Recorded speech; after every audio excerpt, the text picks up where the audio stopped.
Welcome to Artec's video lessons. In this lesson, you will learn how to scan a human body with Artec Eva. As long as you know how to set up an optimal environment for scanning and follow our recommendations, you will be able to get a great model after only several minutes of scanning and processing. Avoid dim lighting and unevenly lit environments, as this may affect the texture of the model. A turntable will make scanning much easier, since you won't have to walk around the person. But don't worry if you don't have a turntable. You can just connect Eva to a tablet and battery. That way, you can easily walk around the model without getting caught up in any wires. You can also use a laptop instead of a tablet. Hold the laptop in one hand or use a laptop harness. Make sure that there is sufficient space to walk around the person when scanning without a turntable. Although it is possible to scan virtually anything, clothing and accessories can affect the quality of the scan. If the person is wearing dark or black clothes, consider increasing the texture brightness to make scanning easier. The opposite is true if the person is wearing white. If the person is wearing materials that are difficult to scan, increase the sensitivity. Make sure that the frame rate is set to maximum. This will make scanning easier and smoother. Glasses can affect the texture of the model. We recommend people take them off before being scanned. Keep in mind that scanning takes several minutes and that the person who is being scanned should not move during this time. Make sure that the pose they choose is comfortable to hold for at least a couple of minutes. Deep breathing changes the geometry of the chest and can cause difficulties for processing. We recommend not to breathe deeply during scanning. Make sure the pose does not contain areas that are impossible for the scanner to see. Either have the arms held tight to the torso or have them far enough apart from the body that the scanner sees the area clearly.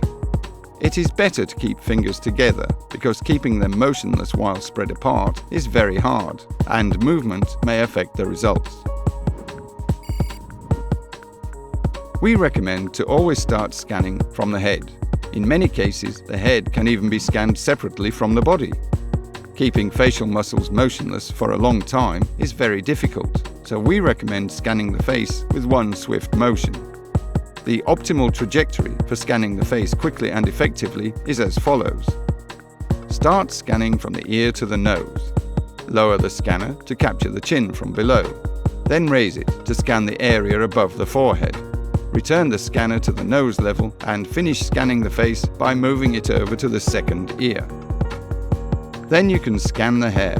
Remember to scan from all angles and always keep the shoulders or back in the scanner's field of view. We'll talk more about scanning hair in a minute. Continue to move the scanner around the head, scanning from all angles. Don't forget to scan behind the ears. If the scanner has problems seeing the hair properly, hold it above the difficult spot for longer so as to accumulate more information. Finish scanning the hair at the same angle at which you started scanning the face. Try not to get the face in the scanner's field of view during this last section, since the facial geometry will probably have changed. Let's talk more about scanning hair, since sometimes you might need to take special action here.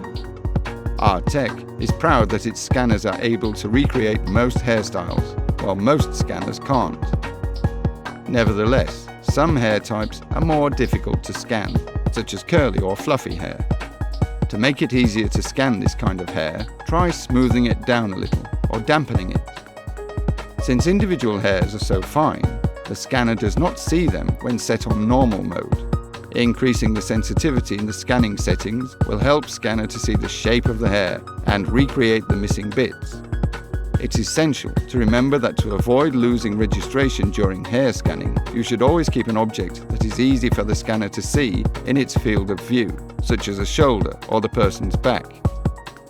Initially, your scan might look like it contains holes and that there's not enough data to recreate the surface of the hair, even though your scanning was thorough and your trajectory good.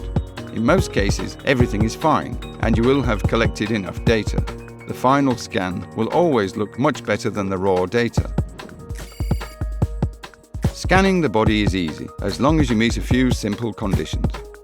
Scanning the body is much like scanning the head. First you scan the front of the torso front, then the side, then the back, and then the other side. After this, you can go on to scanning the legs. Always remember, to get a good scan, you must change the angles of the scanner so it sees the person from every perspective.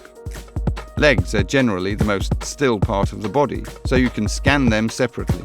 However, scanning the whole body in one scan is also an option.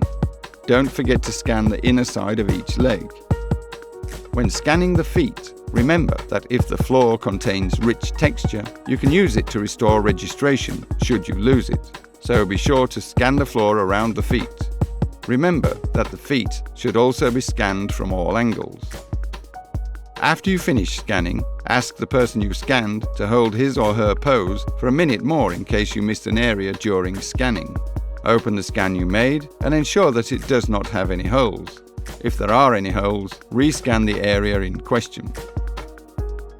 If you'll follow these advices, after a bit of practice, scanning people will become a piece of cake.